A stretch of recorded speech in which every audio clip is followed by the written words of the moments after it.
Oluwaseun Adebayo's journey began far from the manicured lawns of Millbrook in the bustling city of Lagos, Nigeria.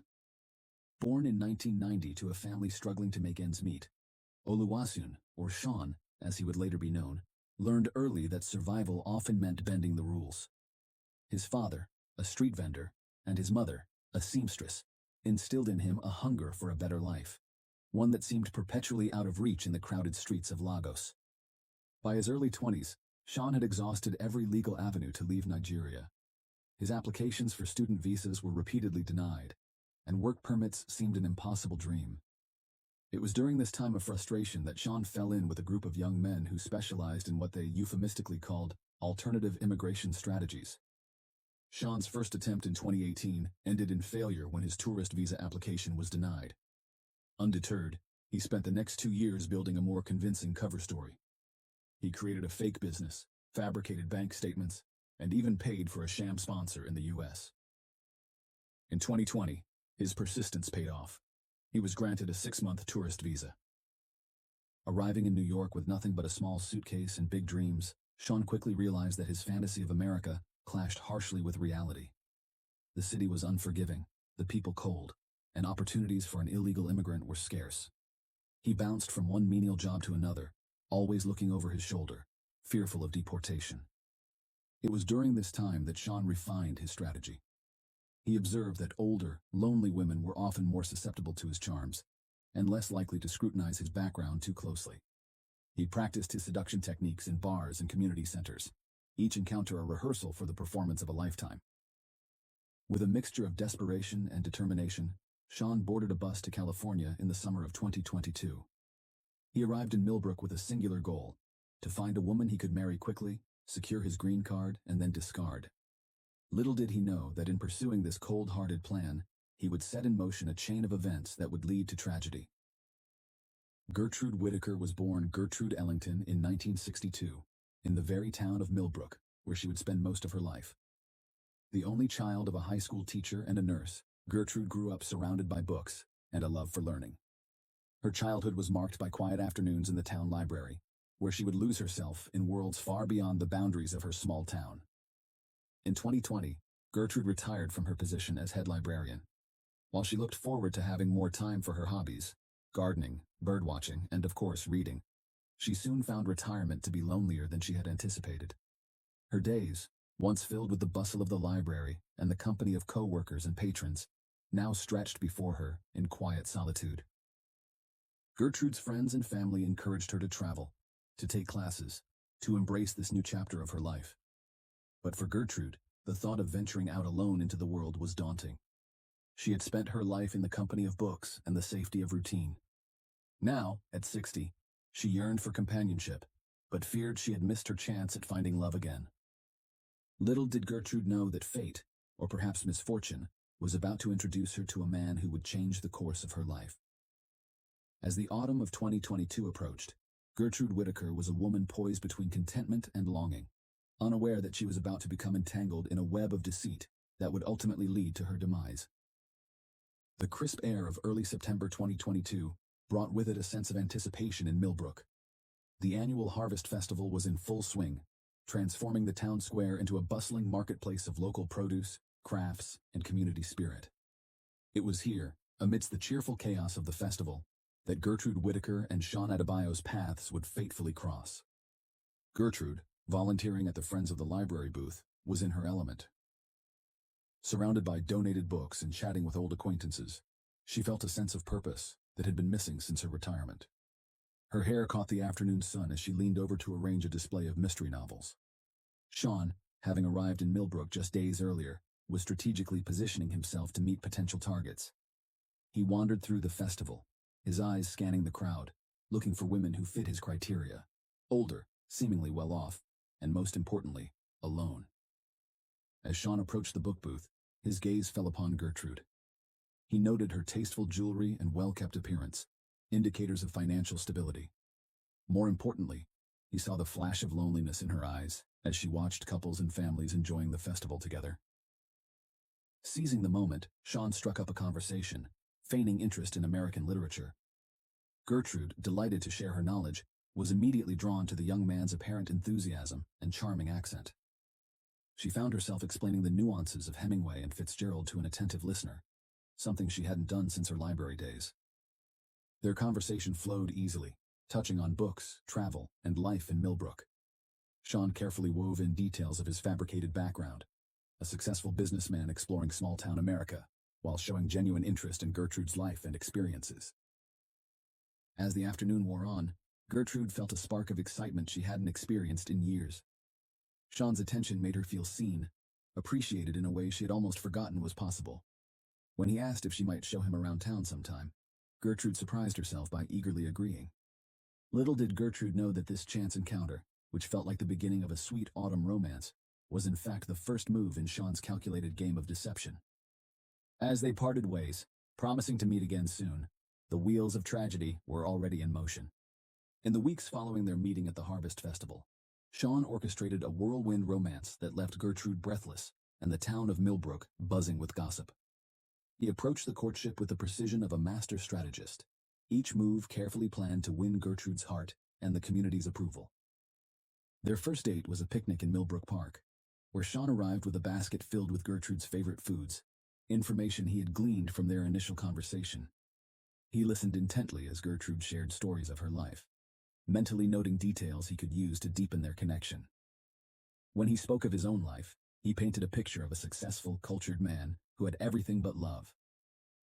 Sean's charm offensive extended beyond Gertrude. He made a point of befriending the locals, volunteering at community events, and even attending services at Gertrude's church. His natural charisma and seemingly genuine interest in small-town life quickly endeared him to many in Millbrook.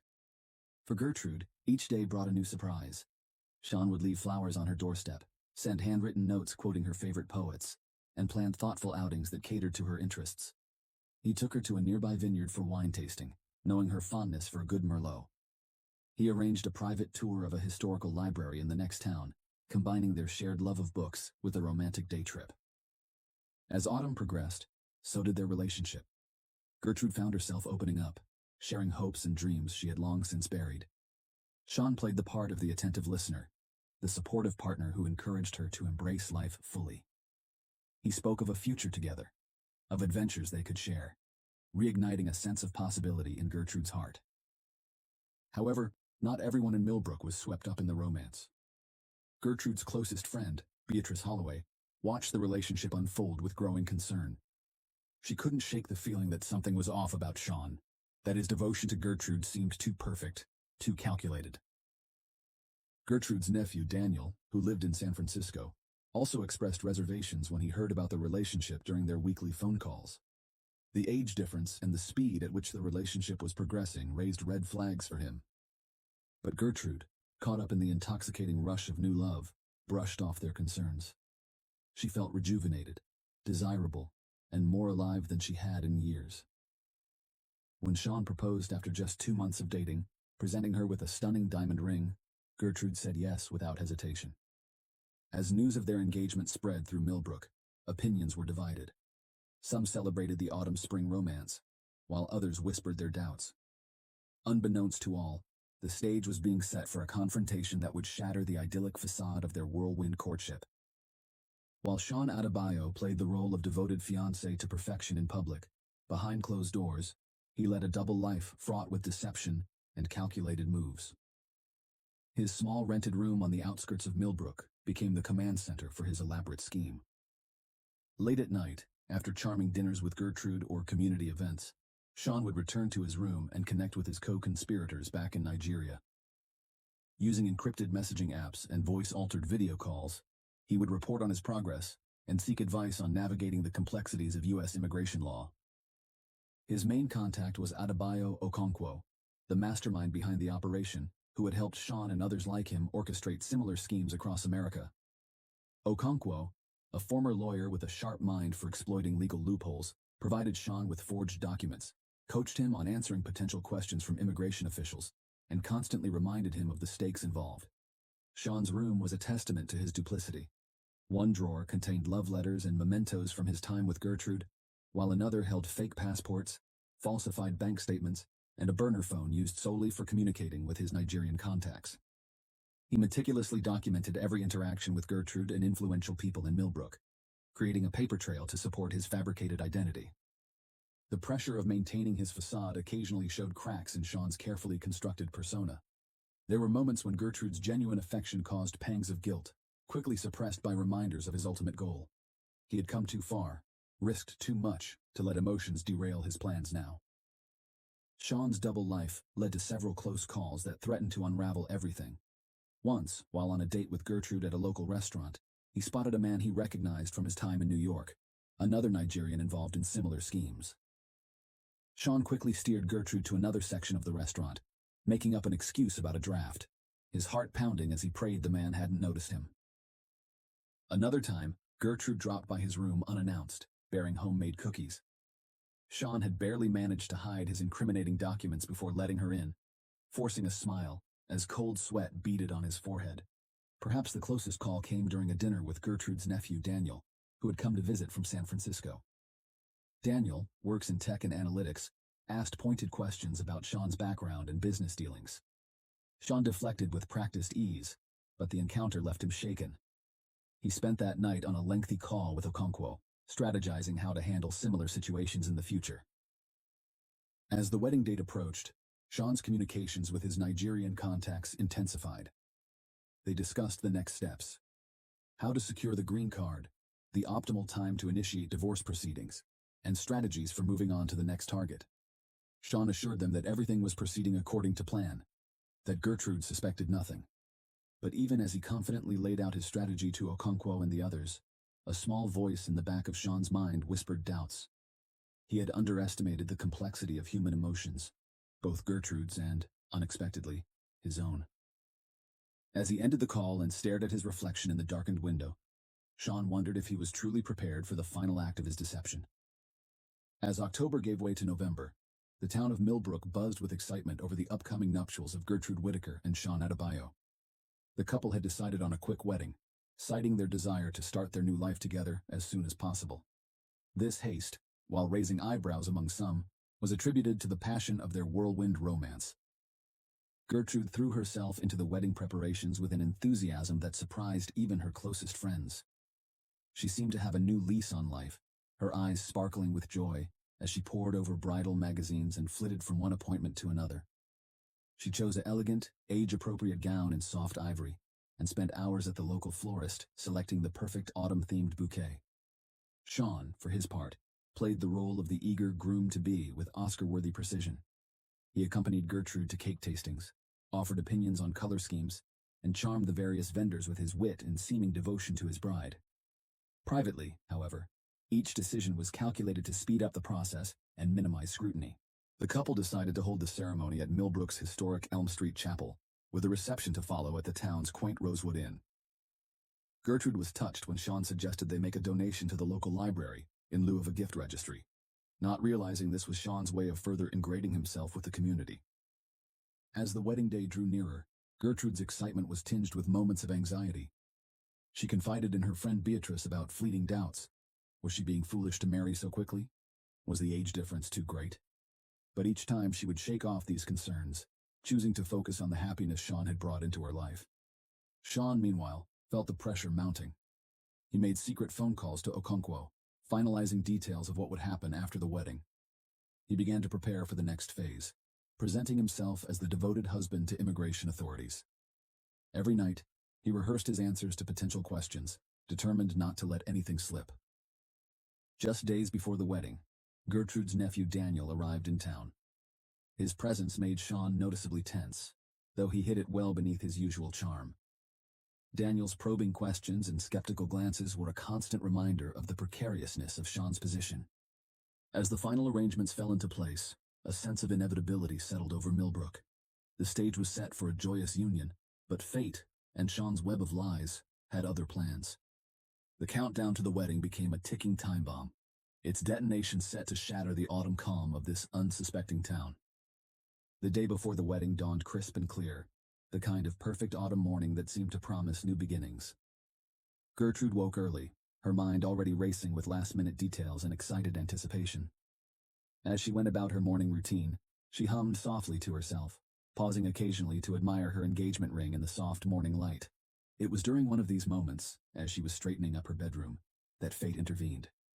Gertrude noticed Sean's jacket draped over a chair.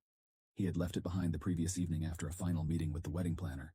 Always the neat organizer, she picked it up to hang it properly. As she lifted the jacket, a small, folded piece of paper fluttered to the floor. Gertrude bent to retrieve it, assuming it was a receipt or perhaps a note related to the wedding. But as her eyes scanned the unfolded paper, her world tilted on its axis. The document was a printed email, its contents a cryptic mix of instructions and codes. Phrases like, "target secured," and "proceed with extraction post-ceremony," jumped out at her. There were mentions of money transfers, fake documents, and most disturbingly, a timeline for dissolving the union. Gertrude's hands trembled as she read and reread the email. Her mind, sharp from years of analyzing literature, quickly began to piece together the horrifying truth. The man she thought she knew, the man she was set to marry in less than 24 hours, was not who he claimed to be. In a daze, Gertrude made her way to her home office. With shaking fingers, she typed Sean's name into a search engine, this time digging deeper than she ever had before.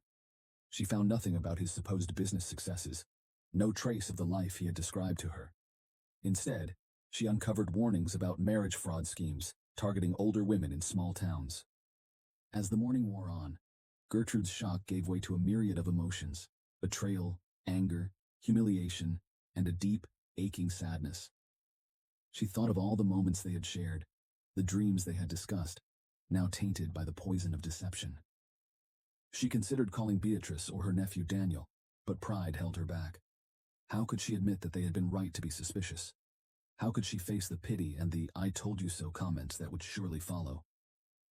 As the grandfather clock in her living room chimed noon, Gertrude made a decision. She would confront Sean herself. She needed to hear the truth from his lips, to understand why he had targeted her, to know if any part of their relationship had been real. With a resolve born of anger and heartbreak, Gertrude composed herself and picked up her phone. Her voice steady despite her inner turmoil, she left a message asking Sean to come over immediately. She said she had an urgent question about the wedding, knowing he wouldn't suspect the storm that was about to break. As she waited for Sean to arrive, Gertrude stood by her living room window, watching the autumn leaves dance in the breeze. She felt as if she were standing on the edge of a precipice, about to plunge into an unknown abyss. Little did she know that this confrontation would lead to consequences far more tragic than a broken heart and shattered dreams. The sound of tires on gravel announced Sean's arrival. Gertrude watched from the window as he bounded up the front steps, a bouquet of her favorite flowers in hand. His smile, once charming, now seemed sinister to her newly opened eyes. She steeled herself for the confrontation to come. Sean arrived home bearing a surprise, calling out cheerfully for Gertrude.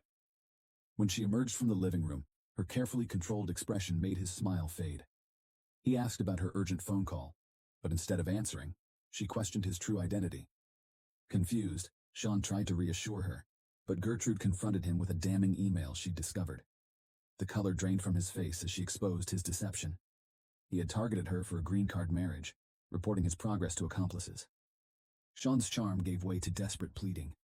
He claimed that while it had started as a scheme, his feelings had become genuine. Gertrude responded with bitter laughter, asking if his love had been real while he planned to divorce her after getting his green card. His desperation turned to anger as he defended his actions, speaking of survival and having nothing. But Gertrude, now crying, rejected his justifications. When she ordered him to leave, panic crept into his voice. He grabbed her arm, begging her to reconsider, while she struggled to pull away, her fear mounting alongside her anger. Their struggle escalated, both driven by desperation. Gertrude to free herself from Sean's grasp and the web of lies he had spun, Sean to salvage his plan and his chance at a new life. In the heat of the moment, neither was fully aware of how close they had come to the top of the stairs. It happened in an instant. Gertrude wrenched her arm free with unexpected force. Sean, caught off balance, instinctively reached out to steady himself. His hand connected with Gertrude's shoulder, a reflexive push that under normal circumstances would have been harmless. But they were not in normal circumstances. Gertrude, already off balance from the struggle, felt herself falling backwards. Time seemed to slow as she teetered at the top of the stairs, her eyes locking with Sean's in a moment of shared horror before gravity took hold. The sound of Gertrude's body tumbling down the stairs echoed through the house, followed by a sickening silence that marked the devastating turn their confrontation had taken. After Gertrude fell down the stairs, Sean stood paralyzed at the top, the silence broken only by his pounding heart. When she weakly called out that she couldn't move, he rushed to her side. She lay crumpled on the floor, her hair spread around her head, her eyes filled with pain as she begged him to call an ambulance. Though Sean apologized frantically, claiming it was an accident, he hesitated when pulling out his phone. His mind raced with the consequences. Calling for help would destroy his chances at a new life, and likely lead to his deportation. As Gertrude's breathing grew more labored, she pleaded with increasing desperation. But Sean had made his terrible choice. Tears streamed down his face as he apologized one final time, unable to bring himself to make the call. Betrayal flooded Gertrude's eyes as she realized he meant to let her die. Sean backed away, his survival instinct overriding any genuine feelings he'd developed. He moved methodically through the house, erasing traces of his presence while Gertrude's breathing grew weaker. When her voice, now just a whisper, called out one last time, Sean had already committed to his path. With a final glance at the woman he'd planned to marry, he slipped quietly out of the house. Outside, the autumn day continued undisturbed. Birds chirped, leaves rustled in the breeze, oblivious to the tragedy that had unfolded within the house. Sean walked to his car, his movements mechanical, his mind already formulating his next move. As he drove away from Gertrude's house for the last time, Sean glanced in his rearview mirror. The image of Gertrude, lying broken at the bottom of the stairs, was seared into his memory. In that moment, he realized that in his desperate pursuit of a better life, he had lost something fundamental to his humanity. The quiet streets of Millbrook slipped by as Sean drove, the picturesque town now a backdrop to a tragedy of his own making. Behind him, in the house that had almost become his home, Gertrude Whitaker took her final breaths, alone and betrayed by the man she had dared to love. The discovery of Gertrude Whitaker's body sent shockwaves through the tight-knit community of Millbrook. It was Beatrice Holloway, concerned when Gertrude didn't answer her calls on the morning of what should have been her wedding day, who found her friend's lifeless form at the bottom of the stairs. The police arrived quickly, transforming the quaint house into a crime scene. Detective Liam Reeves, a veteran of the Millbrook Police Department, took charge of the investigation. Initial observations suggested an accidental fall, but something about the scene didn't sit right with Reeves. As news of Gertrude's death spread, so did questions about the whereabouts of her fiancé, Sean Adebayo. His conspicuous absence raised suspicions, turning him from grieving partner to prime suspect in a matter of hours. The investigation uncovered a trail of inconsistencies in Sean's background. His business contacts proved non-existent. His past addresses led nowhere. It became clear that Sean Adebayo was not who he had claimed to be. Gertrude's nephew, Daniel, proved to be a valuable asset to the investigation. His tech expertise helped uncover digital breadcrumbs that Sean had failed to erase completely. Emails, money transfers, and encrypted messages began to paint a picture of a complex fraud operation with international connections. After 2 years on the run, Sean Adebayo was finally apprehended in March 2024 at a small airport in Mexico, attempting to board a flight to Colombia using forged documents. Following his extradition to California, he faced trial for the death of Gertrude Whitaker. In a packed courtroom in Sacramento, with Gertrude's nephew Daniel and her friend Beatrice in attendance, Judge Marion Reeves sentenced Adebayo to 25 years to life for second-degree murder, with additional charges for fraud and identity theft. As he was led away in handcuffs, the former charmer's confident facade had crumbled completely, leaving only the hollow shell of a man whose desperate gambit for a better life had destroyed both his dreams and an innocent woman's life.